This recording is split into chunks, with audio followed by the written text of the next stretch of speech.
மலேசியாவின் அரசதந்திர வெற்றி. ட்ரம்ப் வருகையில் தாய்லாந்து கம்போடியா வரலாற்று அமைதி ஒப்பந்தம் கையெழுத்து. மலேசியாவில் இன்று தொடங்கிய 47வது ஆசியான் உச்சநிலை மாநாடும் அதனுடன் தொடர்புடைய அமர்வுகளில் கலந்து கொள்வதற்காக ஒரு தசாப்த காலத்திற்கு பிறகு முதல் முறையாக அமெரிக்க அதிபர் டொனால்ட் ட்ரம்ப் மலேசியாவிற்கு வந்துள்ளார்.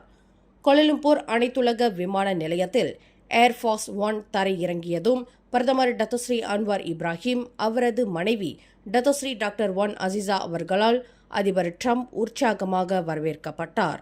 அவர்களுடன் உள்துறை அமைச்சர் டத்தோஸ்ரீ சைஃபுடின் நசுட்டியோன் இஸ்மாயில், தற்காப்பு அமைச்சர் டத்தோஸ்ரீ முகமது கலீத் நோர்டின், வெளியுறவு அமைச்சர் டத்தோஸ்ரீ முகமது அசான் ஆகியோர் கலந்து கொண்டனர்.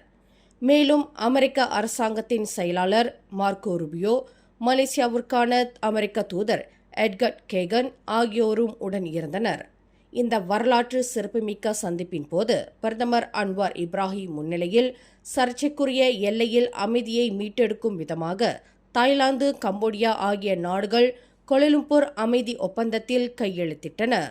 தாய்லாந்து பிரதமர் அனுதின் சான் விராக்குல், கம்போடிய பிரதமர் ஹன் மெனட் ஆகியோர் கையெழுத்திட்ட இந்த அமைதி முயற்சிக்கு பிரதமர் அன்வார் இப்ராஹிம் ஆற்றிய முக்கிய பங்கை பற்றி அதிபர் ட்ரம்ப் பாராட்டினார். அத்துடன் இரு தலைவர்களும் இருதரப்பு பேச்சுவார்த்தை நடத்தவும் ஆசியான் அமெரிக்க உச்சநிலை மாநாட்டில் பங்கேற்கவும் உள்ளனர்.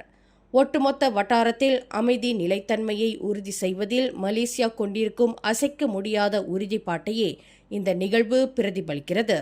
இந்த மாநாடு அக்டோபர் 28ஆம் தேதி வரை நடைபெறும். மேலும் செய்திகளை தெரிந்து கொள்ள கீழே இருக்கும் பெல் பட்டனை அழுத்துங்கள். உங்கள் மகிழ்ச்சியை வெளிப்படுத்த லைக் மற்றும் ஷேர் செய்யுங்கள். தொடர்ந்து திசைகளோடு இணைந்திருக்க சப்ஸ்கிரைப் செய்யுங்கள்.